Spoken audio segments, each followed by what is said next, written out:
अस्सलाम वालेकुम, मैं हूँ शाहजेब खानजादा। इमरान खान इस्लामाबाद आए और ये कहकर आए कि इस हुकूमत का इस्तीफा लिए बगैर वापस नहीं जाऊंगा, असेंबलियों की तहलील और अगले इलेक्शन की तारीख लिए बगैर वापस नहीं जाऊंगा। मगर फिर वो बगैर धरना दिए अचानक वापस चले गए। सवाल ये उठ रहा है कि ये अचानक हुआ क्या है? क्या कुछ ऐसा हुआ है जिसका अवाम को नहीं पता है? क्योंकि इक़्तिदार से हटाए जाने के बाद इमरान खान मुसलसल असेंबलियाँ तहलील करने और फौरी इंतखाबात का मुतालबा करते रहे। 1.5 माह तक भरपूर मुहिम चलाई, तमाम बड़े शहरों में जलसे किए, आवाम को इस्लामाबाद आने की कॉल दी, उन्हें तैयार रहने की हिदायत की, बड़े बड़े दावे किए कि 20 लाख से ज़ायद अफराद इस्लामाबाद आएंगे और दारुल हुकूमत से उस वक्त तक नहीं उठेंगे जब तक इंतखाबात की तारीख का ऐलान नहीं हो जाता। और फिर कल इमरान खान खैबर पख्तूनख्वा से निकले, शाम 4 बजे हुकूमत से मुआहदे की खबरों पर ट्वीट किया कि समझौते से मुताल्लिक जानबूझकर अफवाहें और गलत मालूमात तराशी जा रही हैं। हरगिज़ नहीं, हम इस्लामाबाद की जानिब बढ़ रहे हैं। चुनाचे किसी समझौते का सवाल ही पैदा नहीं होता। असेंबलियों की तहलील और इंतखाबात की तारीख के ऐलान तक हम वहीं रहेंगे। मैं रावलपिंडी इस्लामाबाद के तमाम शहरियों को शिरकत की दावत दे रहा हूँ। यानी शाम तक इमरान खान का ये इरादा अटल था कि वो असेंबलियाँ तहलील करवा के और इलेक्शन की तारीख लेकर ही इस्लामाबाद से जाएंगे। फिर उसके बाद सुप्रीम कोर्ट का अहम हुक्म सामने आ गया। अदालती हुक्म के बाद रुकावटें हटती चली गईं, छापों और गिरफ्तारियों का सिलसिला फौरन रुक गया। अदालत ने हुक्म दिया कि एहतजाज H9 पार्क में किया जाए, लेकिन इस दौरान भी इमरान खान मुसलसल कारकुनों को डी चौक पहुंचने का कहते रहे और फिर कारकुन डी चौक पहुंच भी गए। तोड़फोड़ होती रही, जलाओ घेराव होता रहा, रात भर शेलिंग भी हुई। मगर फिर आज सुबह इमरान खान खुद ही डी चौक नहीं पहुंचे, जिन्ना एवेन्यू पर कारकुनों से खिताब किया और अचानक हुकूमत को 6 दिन का एक और अल्टीमेटम देकर चले गए। हमें अपनी फौज के भी खिलाफ कर रहे हैं। अगर मैं आज यहाँ तो मैंने फैसला किया था कि बैठ जाऊं, तो मुझे इसमें कोई शक नहीं कि ये तो खुश होंगे, लेकिन ये हमारी लड़ाई करवाएंगे अपनी पुलिस से भी, अपनी फौज से भी। फौज भी हमारी है, पुलिस भी हमारी है और अवाम भी हमारी है। आपको मैं 6 दिन दे रहा हूँ। 6 दिन के अंदर आप इलेक्शन अनाउंस करें, जून के महीने में इलेक्शन अनाउंस करें और असेंबलीज डिसॉल्व करें। अगर 6 दिन के बाद ये नहीं करेंगे आप, तो मैं सारी अपनी कौम को लेके वापस इस्लामाबाद आऊंगा और इस बारी कोई रुकावटें नहीं होंगी। 20 लाख लोग इस्लामाबाद में हम इकट्ठा करेंगे अगर आपने इलेक्शन अनाउंस किए। इसके जवाब में वज़ीर आज़म शहबाज शरीफ ने कौमी असेंबली में खिताब करते हुए कहा कि इमरान खान डिक्टेशन अपने घर में देना, इलेक्शन का फैसला ऐवान करेगा। अगर बात इलेक्शन की है तो पार्लियामान में आकर बात करो, मैं कमेटी भी बना सकता हूँ। मैं समझता हूँ कि इसके बाद भी कोई आपको सबूत चाहिए कि शख्स असल में ये अपने लिवादे में पाकिस्तान की खुशहाली और तरक्की का दुश्मन है, उसका साथी नहीं है। ये मैं ये बात वाज़े कर देना चाहता हूँ, ये हाउस खुद फैसला करेगा। हमें शफाफ इलेक्शन कराने हैं, कब कराने हैं ये ऐवान फैसला करेगा, ये ऐवान फैसला करेगा। इस हुकूमत की जो मियाद 1 साल 2 महीने है, इमरान खान न्याजी किसी भूल में न रहना। हम बातचीत के दरवाजे खुले हैं, मैं कमेटी बना सकता हूँ, लेकिन अगर तुम्हारा ख्याल है कि तुम हमें मरूफ कर लोगे, ब्लैकमेल कर लोगे, डिक्टेशन दोगे, तो अपने घर में दो, इस ऐवान को मत दो ये डिक्टेशन। वज़ीर आज़म शहबाज शरीफ ने भी आज इमरान खान को बातचीत की पेशकश की, लेकिन इमरान खान कुछ दिन पहले ये कह चुके हैं कि मार्च की तारीख आगे बढ़ाने से मुतालिक मुझसे इतने झूठ बोले गए, इतने धोखे दिए गए कि अब मैं किसी चीज़ को मानता ही नहीं हूँ। वो ये किस हवाले से कह रहे थे ये उन्होंने नहीं बताया। कहा जिसको आगे ले जाए, 28 पे ले जाए, 29 पे ले जाए या आगे कर दें, अभी हो रहा है तो कल फैसला हो रहा है। देखिए मेरे से इतने धोखे किए हैं, मैंने इतने ज्यादा झूठ सुने हैं इस दौर, मुझे तो पता था साजिश हो रही है। अब जो मैंने 3 हफ्ते से तो कह रहा था कि मैं 20 को फैसला करूंगा, हमें कहते गए नहीं जी फिक्र ना करें, ये हो रहा है वो हो रहा है। और मैंने सिर्फ कहा हमें सिर्फ इलेक्शन डेट चाहिए, डिसोल्यूशन ऑफ असेंबली कब डिसॉल्व करते हैं, इलेक्शन डेट, उसके अलावा कोई बात नहीं होगी। हो रही है बात, ये हो रही है, कल हो रही है, परसों हो रही है, पता था इनको 20। हमने फिर भी 2 दिन आगे किया। मुल्क में तो किसी किस्म का इंतशार का हमारा कभी भी प्रोग्राम नहीं था, तो जब हमने वो भी दिया, जब पता चला कि लाल बत्ती के पीछे लगाया हुआ है, तब हमने फैसला किया 25 का। और अब से कुछ देर पहले शाह महमूद कुरैशी ने कहा है कि एतमाद का फुकदान पैदा हो चुका है, सब एक दूसरे पर शक कर रहे हैं, लोग अपने साए से भी घबराते हैं। ऐसे झूठ बोले गए कि बदएतमादी की फिजा कायम हो चुकी है।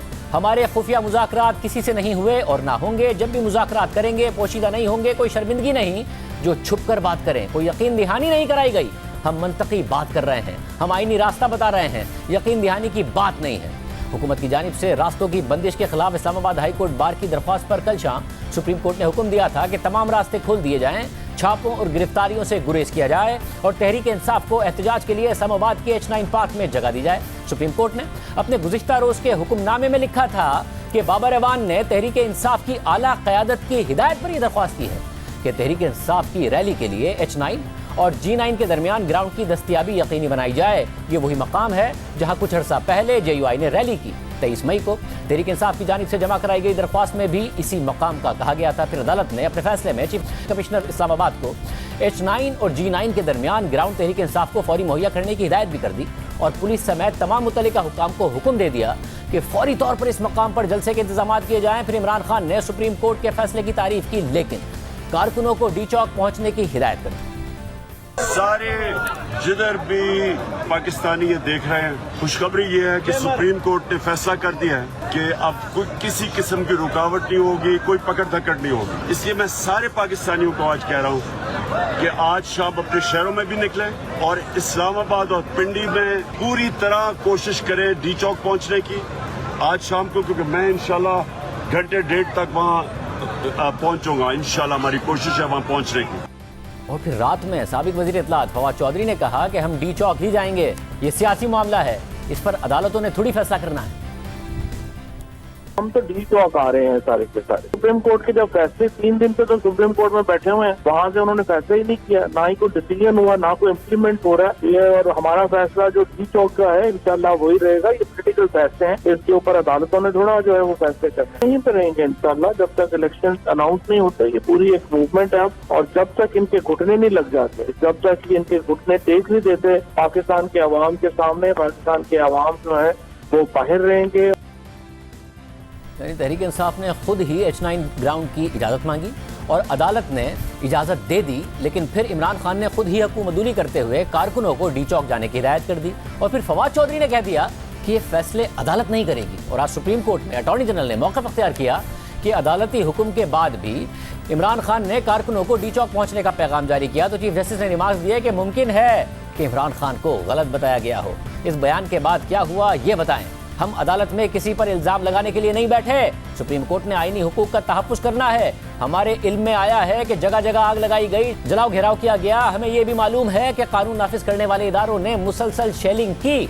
चीफ जस्टिस ने मजीद कहा कि पाकिस्तान के अवाम को आइन के आर्टिकल 15, 16 और 17 के तहत हुकूक हासिल हैं, लेकिन वो हुकूक लामहदूद नहीं हैं। हुकूमत कोई भी गैर आइनी गिरफ्तारियां ना करे और छापे ना मारे। ये मत भूलें कि इसी जमात ने मुतअद्दिद रैलियां की हैं। इस पर अटॉर्नी जनरल ने मौक़िफ़ अख्तियार किया कि तहरीक इंसाफ की उन रैलियों को मुकम्मल सिक्योरिटी भी फराहम की गई थी। तो चीफ जस्टिस ने रिमार्क्स दिए कि आपकी मुकम्मल हिमायत थी, लेकिन तहरीक इंसाफ ने भी मुकम्मल डिसिप्लिन का मुजाहरा किया। तहरीक इंसाफ को पाकिस्तान की आवाम की तरफ अपनी जिम्मेदारियों को समझना चाहिए। तहरीक इंसाफ को मिसाल बनना चाहिए। ऐसे चलता रहा तो सूरत हाल मजीद बिगड़ जाएगी। चीफ जस्टिस ने यह भी पूछा कि कल कितने अफराद जख्मी हुए थे, तो अटॉर्नी जनरल ने उन्हें बताया कि 31 पुलिस अफसरान जख्मी हुए हैं। चीफ जस्टिस ने रिमार्क्स दिए कि आम लोग भी जख्मी हुए होंगे। हुजूम बहुत चार्ज था, ये लोग बगैर क़यादत के थे। इस्लामाबाद में ग्रीन बेल्ट्स को आंसू गैस से बचने के लिए जलाया जा रहा था। सूरत हाल को सिर्फ तहरीक इंसाफ की लीडरशिप ही कंट्रोल कर सकती थी। कल जो हुआ अफसोसनाक है। इससे अदालत का सियासी जमातों पर एतमाद टूटा है। कल अदालत ने एहतजाज से पहले शहरियों की तहफ़्फ़ुज़ की कोशिश की। उमूमी तौर पर अदालती कार्रवाई वाक़या होने के बाद होती है। चीफ जस्टिस ने मजीद कहा कि यह अदालती कार्रवाई मफरूज़ों की बुनियाद पर नहीं हो सकती। अदालत ने कल के फैसले में फरीक़ैन के दरमियान एतमाद पैदा करने की कोशिश की। सियासी जमातों को मुज़ाकरात का हुक्म भी दिया गया था। अदालत ने खुद सालिस बनने की जिम्मेदारी ली थी। मौजूदा केस में हमने अपनी हद से आगे बढ़कर हुक्म दिया था। अटॉर्नी जनरल ने मौक़िफ़ अख्तियार किया कि कल अदालत को कराई गई यकीन दहानी की खिलाफवर्जी हुई। तो चीफ जस्टिस ने रिमार्क्स दिए कि जो कुछ कल हुआ है वो आज ख़त्म हो चुका है। अदालत इंतज़ामिया के इख्तियारात इस्तेमाल नहीं कर सकती। अवाम के तहफ़्फ़ुज़ के लिए अदालत हर वक्त दस्तयाब है। अदालत ने अवाम के मफाद के लिए छापे मारने से रोका था। अदालत छापे मारने के खिलाफ अपना हुक्म बरकरार रखेगी। अब ऐसा हुक्मनामा जारी करेंगे जो मुस्तकबिल के लिए मिसाल बने। दौरान समात अटॉर्नी जनरल ने हवाला दिया कि टीवी टॉक शोज में गद्दार और चोर चोर के अल्फाज इस्तेमाल किए जाते हैं, इंसानियत का एहतराम होना चाहिए। तो चीफ जस्टिस ने रिमार्क्स दिए कि इस मामले में हम नहीं जाएंगे। आज समात के बाद अदालत ने हुकूमती दरख्वास्त के साथ साथ तहरीक इंसाफ के धरने से मुताल्लिक इस्लामाबाद हाई कोर्ट बार की दरख्वास्त भी निपटा दी है, जबकि नून लीग की नायब सदर मरियम नवाज ने आज कहा है कि रात तक हर चीज कंट्रोल में थी। सुप्रीम कोर्ट का फैसला आने के बाद इमरान खान को खुली इजाजत मिली। अफसोस हुआ जब ये रिमार्क सुनने को मिले कि शायद इमरान खान तक सही मैसेज ना पहुंचा हो। आज मुझे अफसोस हुआ जब ये रिमार्क सुनने को मिले कि शायद इमरान खान तक सही मैसेज नहीं पहुंचा। जो बंदा सारा दिन ट्विटर पे ट्वीट्स करता रहा, इमरान खान का वकील सुप्रीम कोर्ट में खड़ा था, क्या उसने मैसेज नहीं दिया कि सुप्रीम कोर्ट का फैसला क्या आया? इनको सब फैसले पता थे। इनको पता था कि सुप्रीम कोर्ट ने इनको एक F9 पाक तक मुख्तस कर दिया। इनको पता था कि ये डी चौक में नहीं आ सकते। मुझे ये भी सुनने को रिमार्क मिला कि वो जो क्राउड था जिसने इस्लामाबाद को नजर आतिश किया, इस्लामाबाद को दारुल खिलाफे को जला दिया, वो लीडर लेस था, वो किसी के कहने पे नहीं हुआ। क्राउड बड़ा चार्ज था, इनके लीडर्स वहाँ पर मौजूद थे। तो मैं सुप्रीम कोर्ट को ये कहना चाहती हूँ कि काइंडली अपने डिसीजन को रिव्यू करें। वो लीडर लेस इनकलाब नहीं था, वो लीडर लेस घेराव जलाव नहीं था, वो एन इमरान खान की तालीमात के मुताबिक, एन शेख रशीद साहब की तालीमात के मुताबिक और इनके लीडर्स की सरबराही में हुआ है। इस भूल में न रहें। इमरान खान के इस्लामाबाद से वापस जाने के बाद हुकूमत ने इंतहाई तेजी से आज आम कानून साजी भी कर ली है। कौमी असम्बली ने इंतखाबात में इलेक्ट्रॉनिक वोटिंग मशीनों के इस्तेमाल और बैरून मुल्क मुकीम पाकिस्तानियों को वोट का हक देने की साबिका हुकूमत की तरामीम को खत्म करने का बिल मंजूर कर लिया है। इसके अलावा नया ऑर्डिनेंस 1999 में तरमीम का बिल भी कसरत राय से मंजूर कर लिया गया है, जिसके बाद फिर सवाल उठा कि क्या हुकूमत जाने वाली है, क्या इसलिए तेजी से कानून साजी कर रही है। इसके अलावा द न्यूज़ में अंसार अब्बासी की खबर के मुताबिक नून लीग के जराए का दावा है कि हुकूमत से तहरीक इंसाफ ने अयाज सादिक के तवस्सुस से रब्ता किया ताकि इस्लामाबाद मार्च को मुलतवी करने के इम्कानात पर बात की जा सके। कहा जाता है कि फवाद चौधरी और असद कैसर ने अयाज सादिक से रब्ता किया था और फिर उन्होंने नवाज शरीफ से रहनुमाई हासिल करने के लिए रब्ता किया। नवाज शरीफ ने अयाज सादिक को बताया कि तहरीक इंसाफ से कहें कि मार्च के मामले पर बात करने के लिए बहुत देर हो चुकी है। इसी दौरान न्यूट्रल्स ने मंगल की रात भी दोनों फरीकों से रब्ता किया और दरख्वास्त की कि वो मिल बैठें और सियासी तनाज़ात तय करें, क्योंकि इनकी वजह से मुल्क में सियासी अदम इस्तेहकाम और मुआशी अफरा तफरी बढ़ रही है। बुध की सुबह दोनों फरीकों की मुलाकात हुई। यूसुफ रजा गिलानी, अयाज सादिक, एहसन इकबाल, मलिक मोहम्मद अहमद खान, असद महमूद और फैसल सब्जवारी ने इत्तेहादी हुकूमत की नुमाइंदगी की, जबकि परवेज खट्टर, शाह महमूद कुरैशी और असद उमर ने तहरीक इंसाफ की नुमाइंदगी की। यह मुज़ाकरात का पहला राउंड था और इसमें कोई ब्रेक थ्रू नहीं हुआ, लेकिन तवक्को है कि दोनों फरीकों में न्यूट्रल्स की सालिसी में दोबारा मुलाकात होगी। इस्टेब्लिशमेंट के साथ राब्ता रखने वाले तहरीक इंसाफ के एक जरिए का कहना था कि न्यूट्रल्स का इमरान खान के लिए मशवरा यह है कि इत्तेहादी हुकूमत के साथ बराह रास्त अपने तनाज़ात तय करें। तवक्को है कि हुकूमत और तहरीक इंसाफ के दरमियान आइंदा मुज़ाकरात में तवज्जो तहरीक इंसाफ की असेंबली में वापसी पर होगी, ताकि पार्लियामेंट में पाकिस्तान के लिए मुत्तफिका मुआशी बहाली प्लान,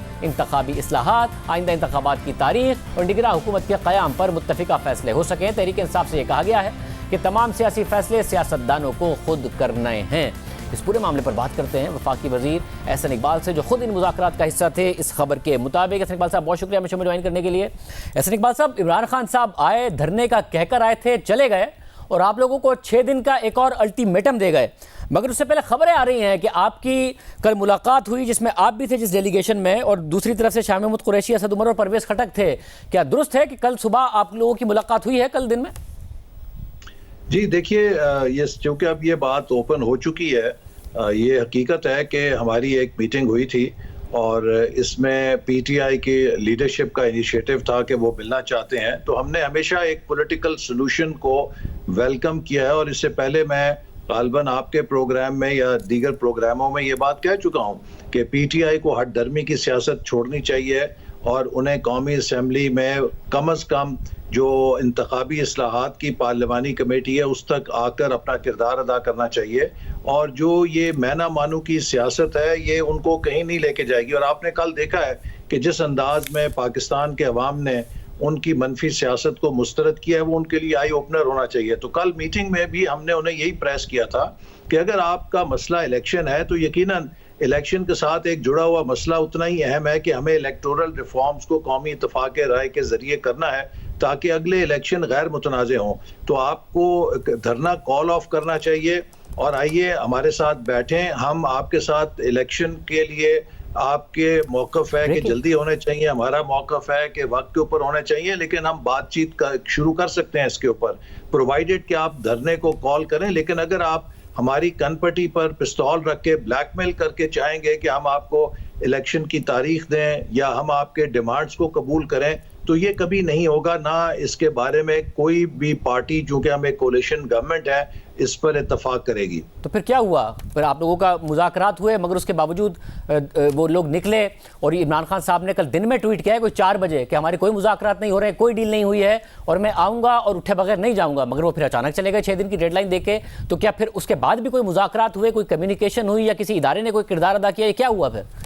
नहीं, उसके बाद तो जब वो चले गए थे तो फिर कोई दोबारा बातचीत नहीं हुई। लेकिन इमरान खान साहब ने, आपको पता है कि सुप्रीम कोर्ट ने भी उन्हें हदायत दी थी और उनके वकील ने वहां पर अंडरटेकिंग दी थी और उनके वुज़रा ने और उन्होंने ओपनली सुप्रीम कोर्ट के कोर्ट ऑर्डर्स को डिफाई किया। जैसा कि इससे पहले जब पंजाब में बल्दियाती इदारों को सुप्रीम कोर्ट ने बहाल किया था तो 7 महीने तक इन्होंने सुप्रीम कोर्ट के ऑर्डर्स को अपने पैरों तले रौंदा और मसला। तो इस वक्त एक ऐसे लीडर के साथ हमारा पाला है कि जो आइन तोड़ता है, कहता है कि आप मुझे हाथ नहीं लगा सकते, वो सुप्रीम कोर्ट की ऑर्डर्स को नहीं मानता, उसको आप नहीं पूछ सकते, वो मुकद्दस मुकामात को भी इस्तेमाल करता है अपने सियासी एजेंडे के लिए, आप उसको नहीं पूछ सकते। वो जो है हर तरह की फसाद और तोड़ फोड़ करता है, वो कौमी इदारों को सियासत में झोंकता है। देखिए, मैं आपको पहले शायद कह चुका हूँ कि अगर आप हाइब्रिड वॉरफेयर देखें तो उसमें अगर सिर्फ मुझे इतना बता दीजिए कि ये फिर ये हुआ, क्योंकि बात नहीं समझ में आ रही है। H9 पार्क की तो अदालत ने उनको इजाज़त दी थी, वो अगर हुक्म की पासदारी करते हुए H9 पार्क में जाके धरना दे सकते थे, उन्होंने नहीं दिया है और 6 दिन का अल्टीमेटम दे दिया है। पिछले जुमे को ये हो रहा था कि आप लोग हुकूमत छोड़ने के लिए तैयार थे, फिर इमरान खान साहब ने अचानक अपने मार्च का ऐलान कर दिया, तो आपने कहा कि जी हम इस तरीके से तो नहीं छोड़ेंगे वरना लगेगा कि इनके पॉलिटिकल प्रेशर। अब आज 6 दिन का, तो कोई ना कुछ बीच में है, कोई बीच में है जिसने आप लोगों को भी अप्रोच किया है और उन्हें भी कहा है कि आप 6 दिन के लिए चले जाएं, और आपसे भी कहा है, क्योंकि आज आपने जल्दी जल्दी में कानून साजी भी कर दी, आप लोग जा रहे हैं, टिक रहे हैं। देखिए, आज आपने देखा है कि वजीर आजम ने बहुत वाज़े तौर पे कहा है कि हम जो अपनी मुद्दत को पूरा करेंगे, इसलिए कि देखिए अगर 4 सालों के मलबे को हमने उठाना है, इस वक्त सूरत हाल ये है कि पाकिस्तान को खुद पीटीआई के अपने मैनेजर्स जो हैं और उनके वुज़रा ये कह चुके हैं, एतराफ़ कर चुके हैं कि वो पाकिस्तान को दिवालिया करके जा चुके हैं। और इस वक्त अगर हम कोई सख्त फैसले करेंगे, सख्त इक़दाम करेंगे, उसमें हम अपना पॉलिटिकल कैपिटल बर्न करेंगे, लेकिन क्या हम इसके एवज़ उसी बंदे को प्रीमियम दे दें कि जो ये सब खराबी का जिम्मेदार है, कि हम ये सारा मलबा अपने ऊपर उठा के 4 महीने में इलेक्शन में उसको प्रीमियम दे दें कि देखो मेरे दौर में तो ये नहीं हुआ, इनके दौर में ये हुआ। अगर हम ये मुश्किल फैसले करेंगे तो हम ये भी चाहेंगे कि हम फिर चीज़ों को कंसोलिडेट करें 1 साल के अंदर, और जो भी कोई हमारा पॉलिटिकल कैपिटल कंज्यूम होता है हम उसको रीगेन भी करें, ताकि हम लोगों को कुछ ना कुछ नताइज निकाल के दिखा सकें। तो आप अगर के साथ क्यों कह रहे हैं? आप ये कहें कि हमने मुश्किल फैसले करने का कर लिया है फैसला और हम रुक रहे हैं, आप अगर क्यों कह रहे हैं कि अगर करेंगे तो फिर ये करेंगे? नहीं, ये बात तो हकीकत है कि हम इंशाल्लाह जो फैसले हैं वो करेंगे, और यही वजह है कि वजीर खजाना IMF के साथ भी मुज़ाकरात कर रहे हैं। और आपको मैं एक मिसाल देता चाहता हूं कि ये क्या छोड़ के गए हैं। पाकिस्तान की तारीख में पहली बार ऐसा हुआ है कि मेरी वजारत में डेवलपमेंट बजट के लिए 4th क्वार्टर में 0 रिलीज है। ये जब हमारे ऊपर मशरकी पाकिस्तान अलहदा हुआ तब भी ऐसा नहीं हुआ, जब हम पर एटमी धमाके की सैंक्शंस लगी तब भी हमारे पास ऐसे हालात नहीं थे कि एक पूरे क्वार्टर की डेवलपमेंट रिलीज जो है वो मिनिस्ट्री ऑफ फाइनेंस रोक ले। तो ये सूरत हाल ये छोड़कर गए हैं और इसको अब हम इंशाल्लाह ठीक भी करेंगे और वक्त पे होंगे। और हमने उनको ये कहा, हमने कहा कि अगर आप ये धौंस की सियासत ना करते तो शायद आपको आपका मुतालबा मिल जाता, चूंकि हमारी पार्टी में एक बड़ा कंसेंसस इमर्ज हो रहा था कि हमें नया मैंडेट लेना चाहिए, क्योंकि मसाइल बहुत बड़े हैं। ये 6 महीने साल के मैंडेट में हमें कहीं नुकसान ना हो। मगर ये तो इमरान खान साहब ने जब इतना टफ स्टैंड लिया और धौंस और एक धमकी की सियासत शुरू की, तो फिर हमारी पार्टी में भी क्लैरिटी आ गई और कोलिशन में भी क्लैरिटी आ गई कि हम कतन इनके आगे, इनके धौंस के आगे या धमकियों के आगे सरेंडर नहीं कर सकते और हमें अब अपना वक्त पूरा करना चाहिए। बस हमें नजर आया ना कि शहबाज शरीफ साहब को इतने स्ट्रॉन्ग वज़ीर आज़म है नहीं कि वो इस बात को इग्नोर कर सके कि इमरान खान आ रहा है। तो इमरान खान 6 दिन बाद दोबारा आ रहा है, तो शहबाज शरीफ साहब हिम्मत करेंगे कि भाई आ रहे हो तो आ जाओ, अब मैं फैसले कर रहा हूं, मैंने मुल्क की मईशत को बेहतर करने का फैसला किया है, उसके लिए IMF का प्रोग्राम बहाल करने का फैसला किया है और अपना वक्त पूरा करने का फैसला किया है।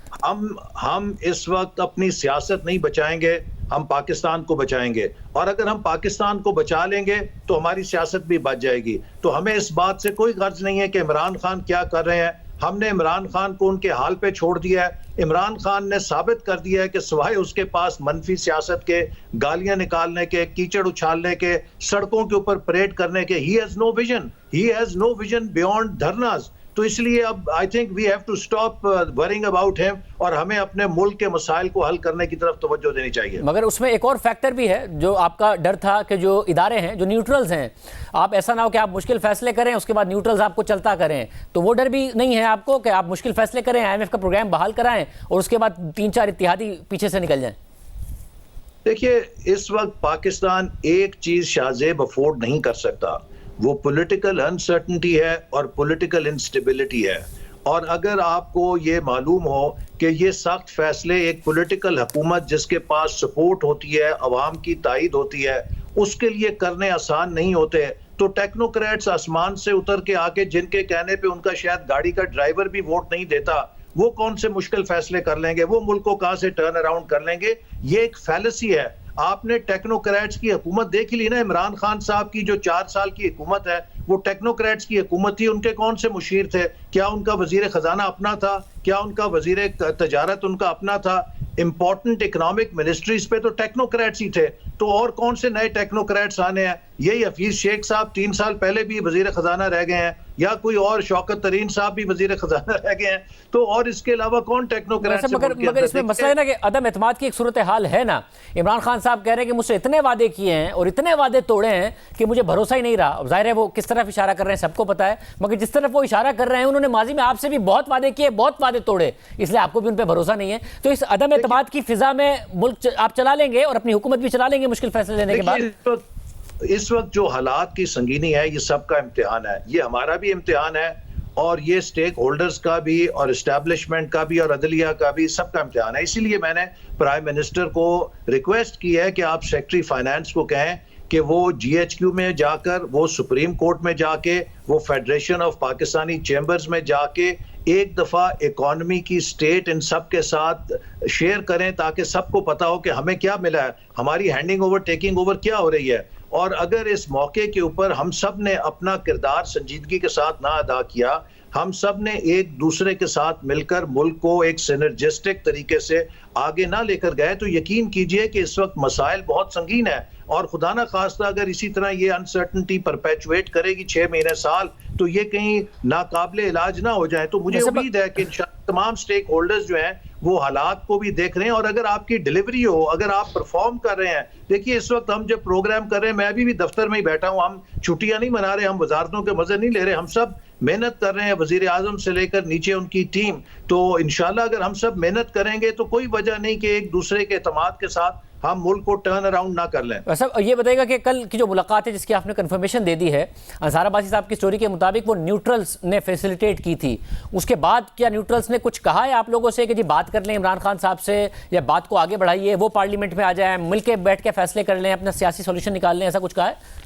मेरे इल्म में कोई उसके बाद और ऐसा कोई पैगाम मेरे पास नहीं है कि या मेरे इल्म में हो कि किसी ने कहा हो। मेरा ख्याल है कि इमरान खान साहब को खुद भी और उनकी जमात के जो कल लोग बातचीत के लिए आए थे, मुझे उनकी गुफ्तगू से तो अंदाजा हुआ है कि उनको अंदाजा है, उनको अदराक है कि मुल्क के हालात क्या हैं। लेकिन खान साहब का मसला ये है कि ये लोग 4 जो समझदार लोग उनको ये मुज़ाकरात के लिए तो भेज देते हैं, लेकिन आखिरी वर्ड खान साहब के पास शेख रशीद साहब का होता है। जब पिछला 2014 का धरना था तो यही असद उमर, यही जनाब जावेद हाशमी साहब थे, जहांगीर तरीन साहब थे, इनकी टॉप लाइन लीडरशिप शफकत महमूद साहब थे, ये जहांगीर तरीन साहब के घर में हमसे मुज़ाकरात कर रहे थे। मैंने इनसे सवाल किया कि खबर यह है कि आज रात आप पार्लियामेंट पे और प्राइम मिनिस्टर हाउस पे हल्ला बोलने जा रहे हैं। असद उमर साहब ने और सब ने बाआवाज का नो वे, और उसके बाद टीवी के किसी प्रोग्राम पे भी जाके उन्होंने कहा ये हम सवाल ही नहीं पैदा होता ऐसी हरकत करें। लेकिन वहां कान में शेख रशीद साहब ने फूंक मारी इमरान खान साहब के, उन्होंने कहा भी हल्ला है तो अब हमला आवर हो जाओ और चल पड़ो। तो खान साहब जो बात जिसकी सुनते हैं वो ये सेनर वॉइसेस नहीं है, अपनी पार्टी में जिन लोगों की वो बात सुनते हैं उसी के नतीजे आज वो भुगत रहे हैं। बहुत शुक्रिया हसन इकबाल साहब की गुफ्तगू आपने सुनी। और ब्रेक के बाद हमारे साथ वजीर खजाना मिफ्ताह इस्माइल मौजूद होंगे। 30-30 रुपए का पेट्रोल डीजल की कीमतों में इजाफा हो गया और किस किस चीज़ में इजाफा होगा, IMF से क्या क्या मान के आए हैं और क्या अब IMF का प्रोग्राम बहाल होने जा रहा है, कल से इस्तेहकाम आएगा मार्केट्स में, बात करेंगे मिफ्ताह इस्माइल से एक ब्रेक के बाद।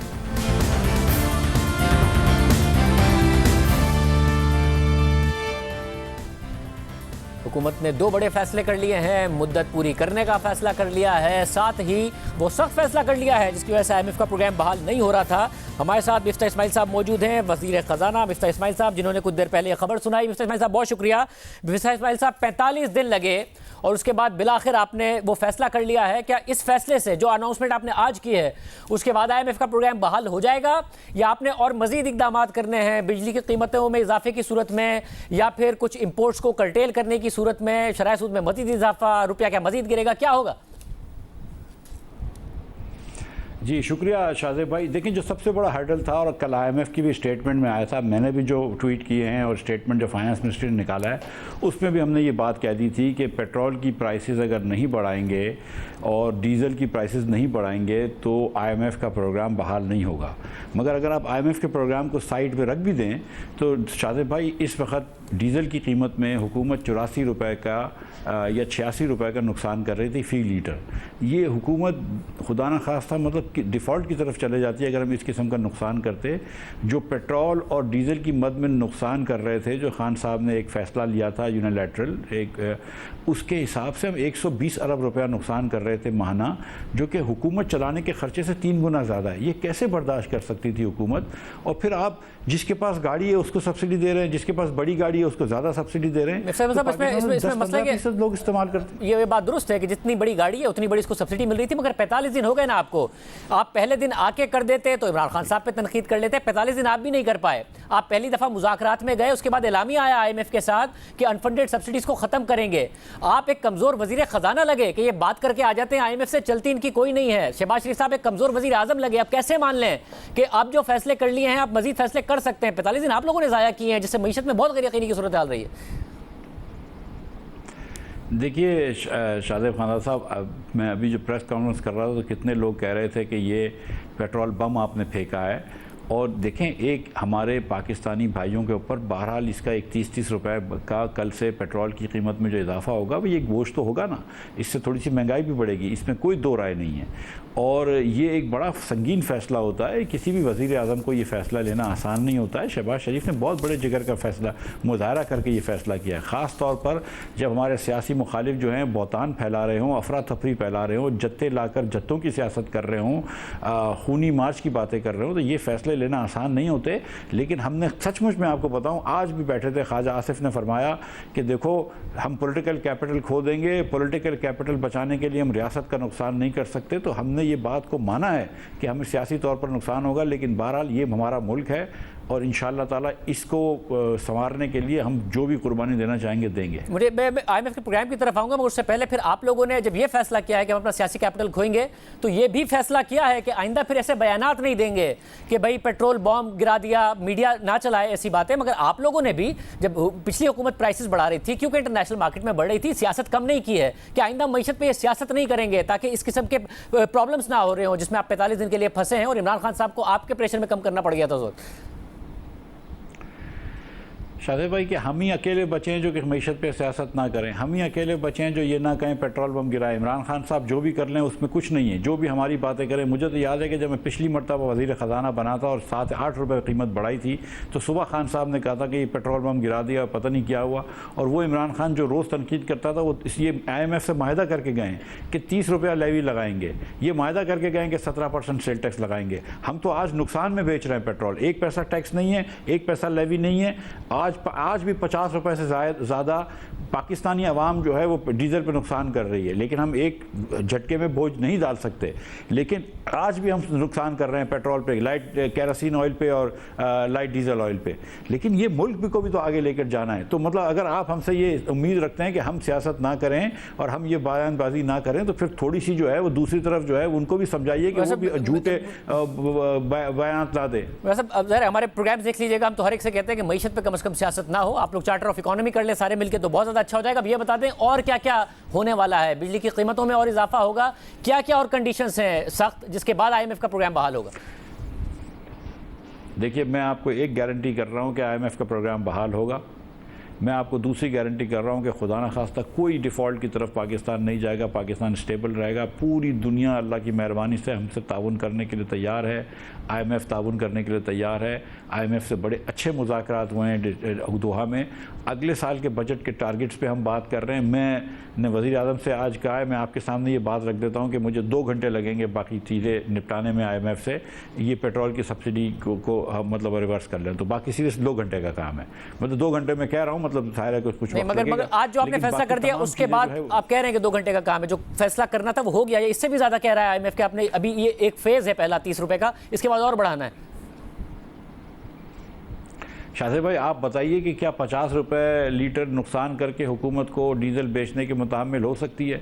मैं मिफ्ता इस्माइल, आप जानते हैं कि मैं एक सनतकार हूँ, मेरी फैक्ट्री से 15 ट्रकें रोज़ निकलती हैं, एक ट्रक 1000 लीटर इस्तेमाल करती है, तो क्या रोज़ के 50,000 रुपये फ़ी ट्रक मुझे और 15 ट्रक पर 7.5 लाख रुपए की सब्सिडी देनी चाहिए थी? कल तक आप 12 लाख रुपए की सब्सिडी दे रहे थे। क्या मैं अपनी डीज़ल की या पेट्रोल की गाड़ी में 80 लीटर पेट्रोल भराता हूँ तो क्या 4000 रुपये सब्सिडी देनी चाहिए थी? हम गरीब लोगों को, ये मैं अभी बता दूं आपको, कल वज़ीर आज़म साहब इंशाल्लाह खिताब करेंगे कौम से, गरीब लोगों को, ना सिर्फ गिफ्ट रेसिपिएंट्स बल्कि और गरीब लोगों को जो पेट्रोल की महंगाई से, डीज़ल की महंगाई से या अमूमन महंगाई से वो परेशान हैं, हम उनके लिए कुछ ना कुछ सद्देबाब करेंगे। लेकिन आप जैसे और मेरे जैसे साहिब सरवत लोग हैं, उनको तो ज़ाहिर है अपना फेयर शेयर देना चाहिए ना। वैसे भी अच्छा होगा कि डायरेक्ट सब्सिडीज़ में आप इजाफा कर देंगे, मगर मैं सिर्फ यही जानना चाह रहा हूँ कि आपने IMF से ये माना है कि फेजेस में हम बढ़ाएंगे और मुकम्मल तौर पर सब्सिडी को पास ऑन करेंगे, नए टैक्सेस नहीं लगाएंगे, और जो फेजेस हैं उसमें ये पहला फेज है 30 रुपए का, अगले फेजेस में आप मजीद बढ़ाएंगे, फिर IMF का प्रोग्राम बहाल होगा? देखिए, IMF का प्रोग्राम तो इंशाअल्लाह ताला ज़रूर बहाल होगा। सबसे पहले मुझे स्टाफ लेवल एग्रीमेंट IMF से करना है ताकि World Bank, Asian Development Bank, Asian infrastructure bank, इन तमाम के प्रोग्राम्स भी बहाल हो सकें, और ये इंशाअल्लाह ताला जल्द हो जाएगा। आज हमने एक पहला बड़ा मुस्बत और पॉजिटिव कदम लिया है। मैं वज़ीर आज़म साहब को और हुकूमत के तमाम वज़राओं को मुबारकबाद देता हूँ कि ये एक बड़ा पॉलिटिकली टफ स्टेप लिया है। ये पाकिस्तान की तारीख़ में अनप्रेसिडेंटेड है, और ये जानते हुए कि ये सियासी हमारा जो कैपिटल है वो मुझे पता है कि आप जैसा भी कह लें शाहिद भाई, कल जो बातें कर रहे होंगे हमारे जो अपोजिशन के लीडरान, वो मुझे, आपको भी अंदाज़ा है, मुझको भी अंदाज़ा है। बहरहाल उनको करने दें जो कहते हैं वो। हमको इस वक्त अपनी रियासत मकसूद है, हमको इस वक्त हमारी माईशत को बेहतर करना है, और इंशाअल्लाह ताला वो हम करेंगे, आज भी करेंगे और अगले साल तक करेंगे इंशाअल्लाह। सर, फिर मुझे ये बताइए ना कि अब 10 अरब डॉलर के रिजर्व्स हैं आपके पास, जो बहुत कम है, पाकिस्तान की 2 महीने की दरामदाद के लिए भी काफ़ी नहीं है।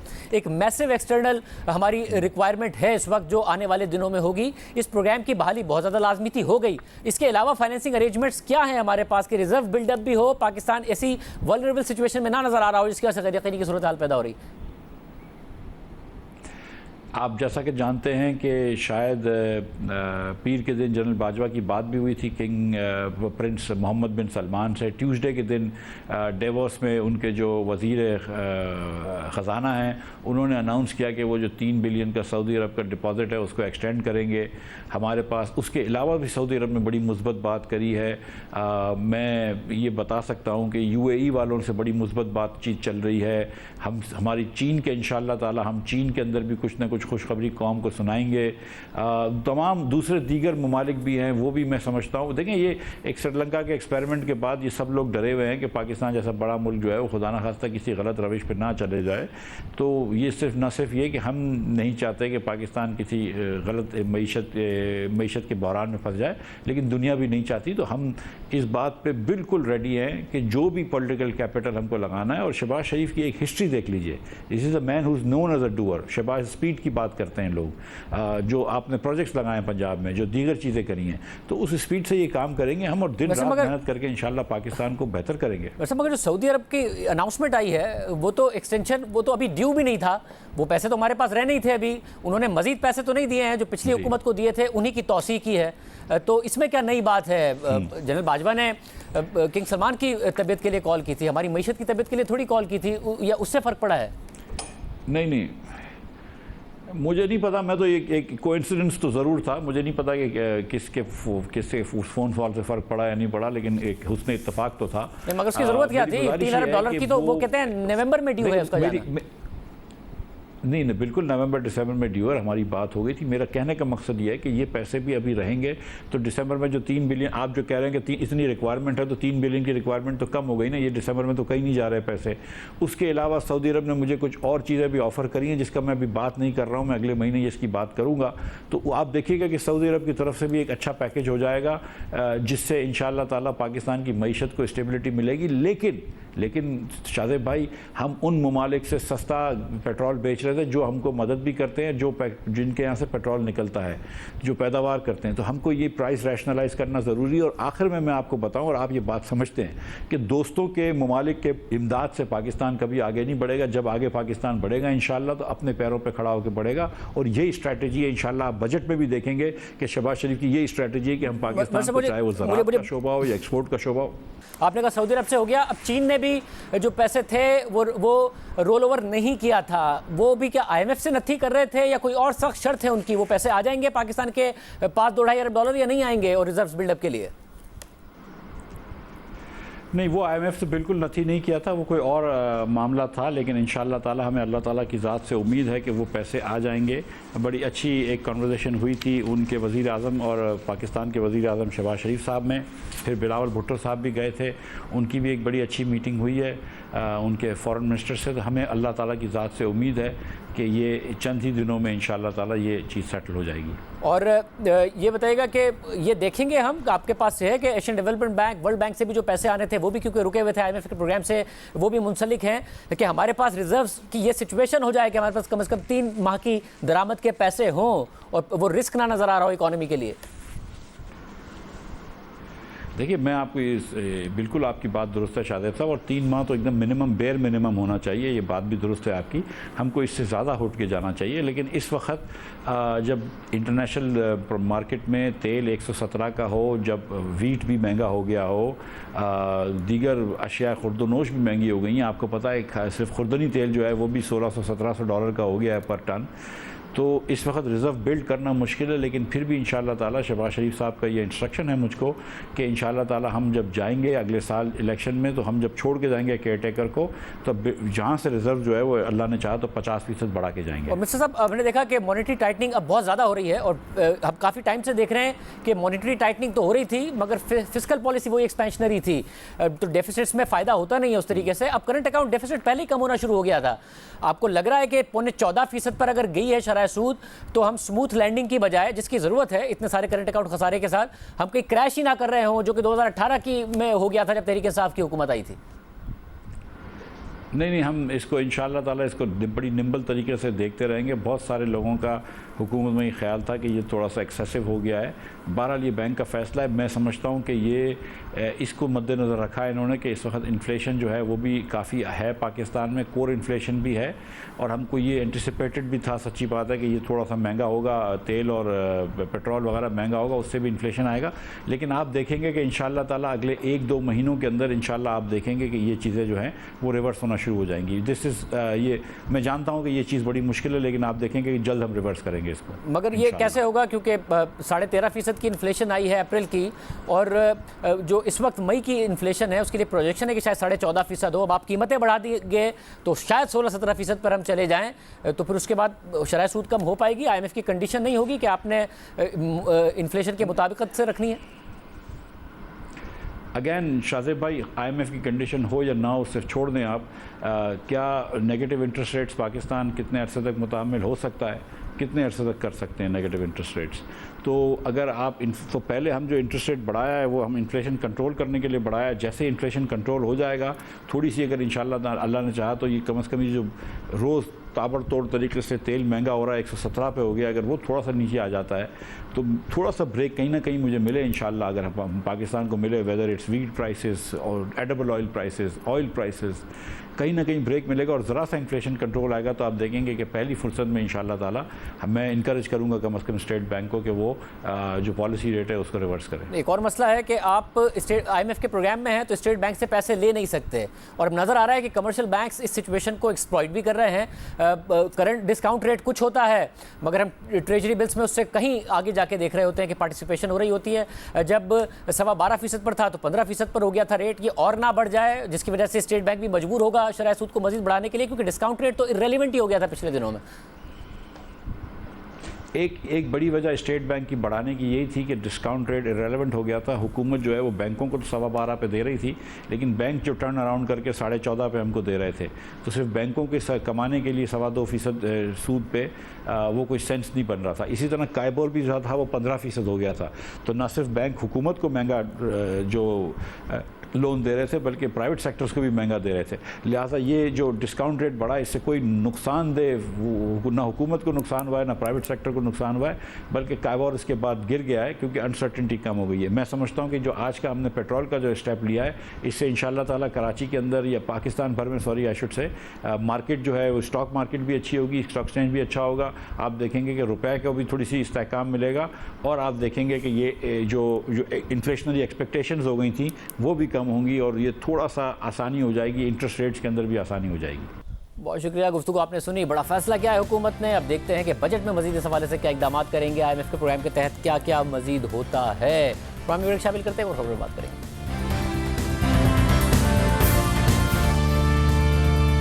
साबिक वज़ीर आज़म इमरान खान पर यह तनकीद होती रही है और बार बार होती रही है कि वो मजहब को सियासत के लिए इस्तेमाल करते हैं और अपनी सियासी तकारीर और पॉलिसीज़ में इसका मुसलसल हवाला अपने सियासी फ़ायदे के लिए देते हैं। और आज भी इमरान खान की तकरीर के दौरान एक हैरानकुन और अफसोसनाक सूरत हाल नजर आई जब इमरान खान कंटेनर पर आवाम से खिताब कर रहे थे तो इस दौरान कंटेनर पर मौजूद साबिक डिप्टी स्पीकर कासिम सूरी आगे बढ़े और इमरान खान के कान में कहा कि खान साहब थोड़ा इस्लामिक टच भी दे दें। और फिर उसके बाद इमरान खान ने क्या कहा सुनिए। मैं हूँ एक जो अपने आप को आशिक रसूल कहता हूँ। इस प्रोग्राम में हम किसी भी सियासतदान की जानिब से मजहब को अपने सियासी फ़ायदे के लिए या फिर किसी के खिलाफ नफरत अंगेज़ी फैलाने के लिए इस्तेमाल पर तनकीद करते आए हैं और इसकी अभी भी किसी सूरत हिमायत नहीं करेंगे। और इमरान खान के साबिक करीबी दोस्त मोहसिन बेग सलीम साफ़ी से गुफ्तगू में बता चुके हैं कि इमरान खान को लंदन में एक कंसल्टेंट कंपनी ने मशवरा दिया कि वो मजहब कार्ड इस्तेमाल करें। कोई रुझान नहीं है। ये भी आपको एक बात बता दूं, एक कंपनी हायर की है जो इनको ये बता रही है कि आपने मजहबी बात करनी है ताकि हमारे लोग, आपको पता है मजहब से एक लगाव है, इमोशनल है। आपका कंडक्ट एज ए हुक्मरान रियासत मदीना वाला है। आप रोज झूठ बोलते हैं नेशनल टेलीविजन पे आके, तो रियासत मदीना आप जैसे लोगों के लिए थी। ये लंदन की एक कंपनी अच्छा। जो मेरे जराए हैं, उन्होंने इनको कहा कि आपने मजहब का कार्ड ही इस्तेमाल करना है और मजहबी बात करनी है। इजाज़त दीजिए, अल्लाह हाफ़िज़।